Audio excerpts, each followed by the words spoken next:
time for Alamogordo Town News on Crazy Radio. I'm Anthony Lucero. When it comes to news on 95.1 FM, weather always comes first.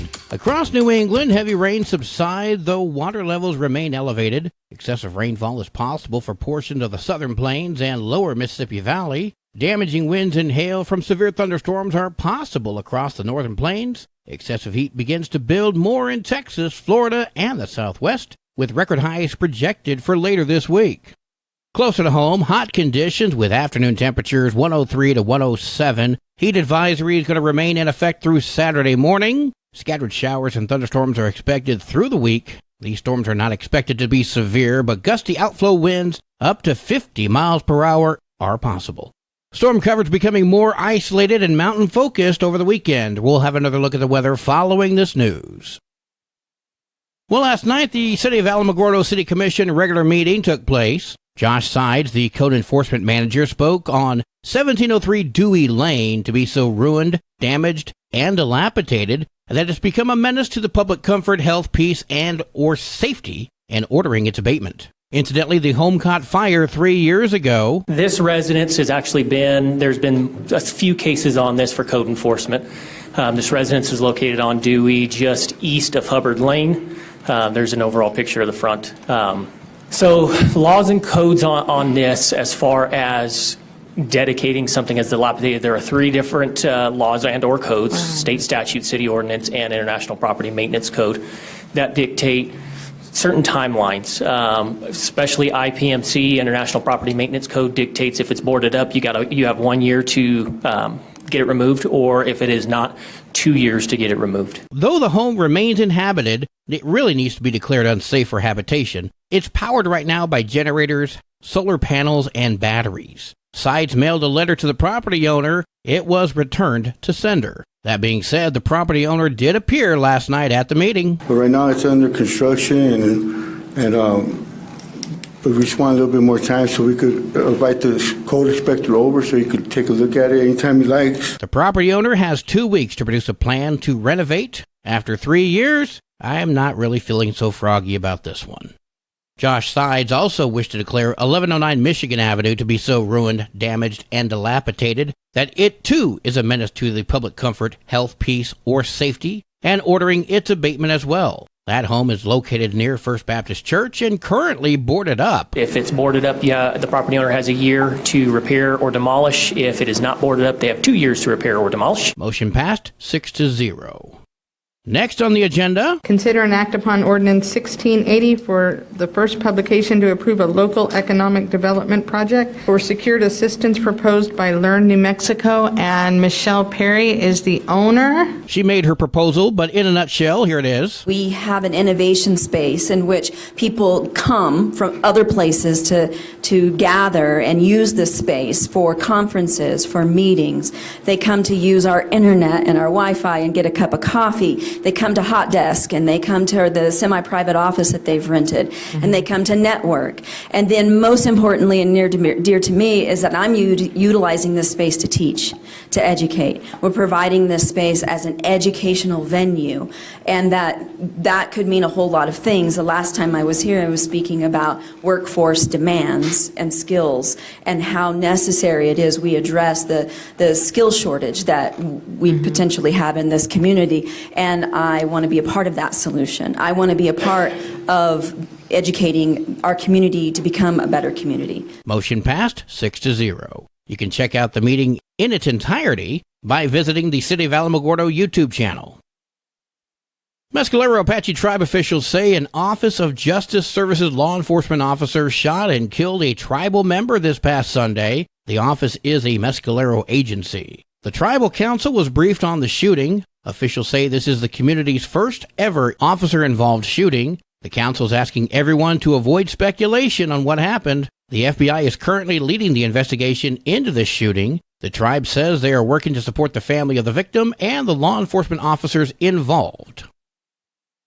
Shakeups at the Alamogordo Center of Commerce as outgoing Executive Director G.B. Oliver has departed. Oliver announced last year his intention to leave the center after a legacy of exceptional leadership and growth. Oliver has been a motivational leader for small businesses, and part of his legacy is the strength of his team. About 9 years ago, Michelle Gill was brought on board to the center. She's been a loyal lieutenant and a very visible face at every significant CFC event over the last several years. When Mr. Oliver was out sick due to his heart issue, she stepped up as interim director, and we feel she did a very fine job. However, Gil departs this coming Friday. We would like to extend our well wishes to Michelle and her family for success in her future endeavors. Please come out to the CFC to celebrate Michelle and wish her well on her new journey. That's coming up this Friday, the 14th at 1 p.m. You can read more on this story on AlamogordoTownNews.com.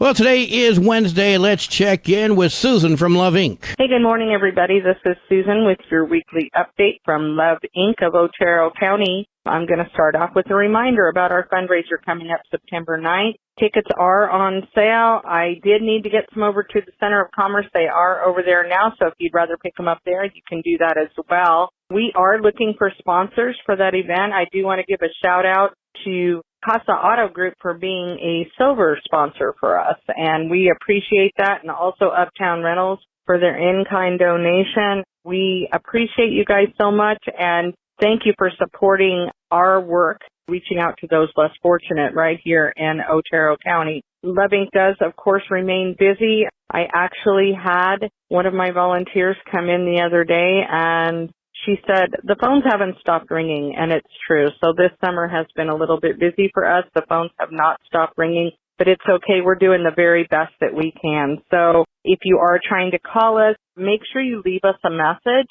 and a detailed message with your phone number, because we are staffed by volunteers and working hard to get back to you just as quick as we can. Don't forget that we do partner with Animal Village, so if you need pet food, we do have that as well, dog and cat food for you. And, of course, our food pantry is available. I know it's a little harder right now with kids home from school. So if you need those services, please give us a call, 575-439-5683. That's our clearinghouse number. And, again, just leave a message. If nobody answers, they will get back with you just as soon as possible. Until next week, everybody have a blessed week. News from around the state in just a moment. This is Alamogordo Town News on Crazy Radio. I'm Anthony Lucero. AlamogordoTownNews.com is a locally owned website featuring local news matters from a local perspective that affects you, and we bring it to you directly. Plus, local sports, cultural arts, and events. Online, AlamogordoTownNews.com. Owned and operated by Second Life Media.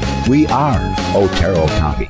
The Alamogordo Center of Commerce presents the third annual Tularosa Basin Open Golf Tournament, Saturday, August 26th at Desert Lakes Golf Course, featuring celebrity guest John Carlos. Contact the Center of Commerce today to sponsor our guest speaker, breakfast and lunch, golf handbag, and more. Golfers, call Desert Lakes at 575-439-0290 to secure your spot in the four-man scramble best ball tournament. See you on the green. Directory Plus is the right size book. It's the book if you need a phone book. That's what just one person has to say about Directory Plus. With its red cover, features, colorful yellow pages, and lots more, it's no wonder people all over use Directory Plus. It has so much more information. You can cross-check phone numbers or addresses or pretty much anything. Look on the plus side, Directory Plus. I'm a big fan of Directory Plus. Police and fire officials are investigating after a resident got into a confrontation with police following an explosion in Clovis. Police say the house had received substantial damage, including broken windows and a collapsed roof. According to police, they saw a resident run away from the house and past several neighbors. Residents had reported that there was some smoke coming from the garage and that the garage door to the residence. Captain Robert Tellis of the Clovis Police Department speaking with KOB. Police say an off-duty police officer contacted the suspect, Anthony Romo, to see if he needed any help. Romo then pulled a gun and attempted to shoot the officer. The officer got out of the vehicle and shot Romo with a beanbag gun. Romo was then taken into custody and transported to a hospital. Once he's discharged from the hospital, Romo will be arrested and charged with several felonies. The cause of the home explosion is still under investigation. $5 says it's meth. Child abuse charges against a Las Cruces daycare center director have been dropped. The Donna Ana District Attorney's Office said there was not enough evidence to move forward with the case against 59-year-old Angie Flores. Insufficient evidence? Listen to this.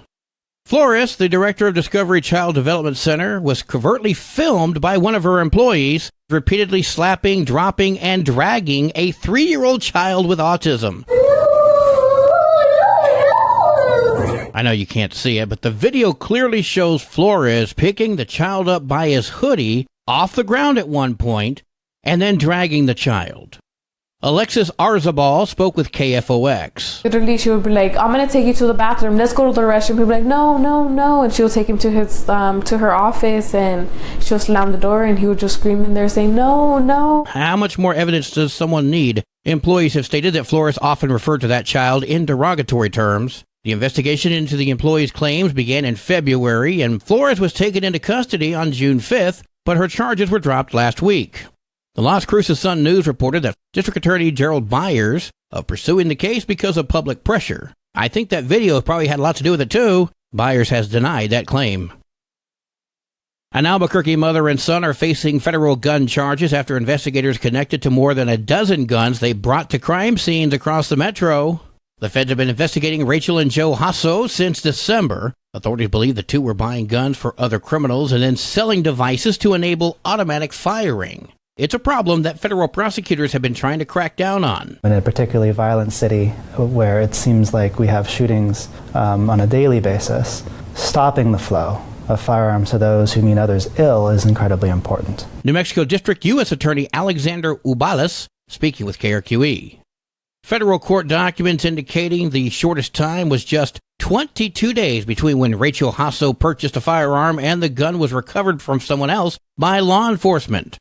The feds say Joe Hasso was using Instagram to sell illegal devices used to convert semi-automatic guns into machine guns. The feds made two buys where they claim both the mother and son were present. And the shorter time to crime is a little bit of a clue for us, right? Because usually people that are buying firearms for hunting or, for home protection or whatever, they're not really getting rid of those firearms after 79 days, like the example you gave me. And then you look, how many have they purchased? If they're purchasing multiple firearms, then that's kind of a clue, too. AFT Special Agent Brendan Iber. Joe and Rachel Hasso made their first appearance in federal court yesterday morning, and the judge ordered both to stay in jail until another hearing, which occurs tomorrow morning. Volunteer with us and keep Alamogordo clean. Join the District 5 Neighborhood Cleanup Initiative. Want to help? Want to help? Fill out the waiver form by clicking the link in this social media post. Also, dump your junk. Saturday, July 15th from 7 a.m. to noon. Saturday, July 15th from 7 a.m. to noon. Start District 5's Cleanup Initiative by dumping trash, bulky, and unwanted items in the dumpster on the corner of 5th and Florida. Volunteer, and let's keep Alamogordo clean. New Mexico State is mourning the loss of Thalia Shavaria,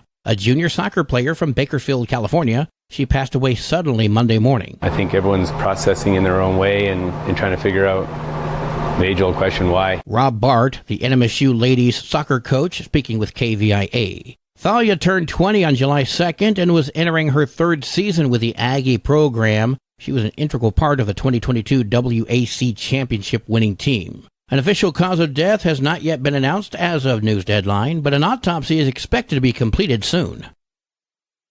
The National Weather Service has issued a heat advisory in effect through Saturday. A heat advisory means that excessive heat will significantly increase the potential for heat-related illnesses, particularly for those who are working or participating in outdoor activities. Be sure to drink plenty of fluids, remain in air-conditioned rooms, try to stay out of the sun, and check up on relatives and neighbors. Young children and pets should never be left unattended in vehicles under any circumstances.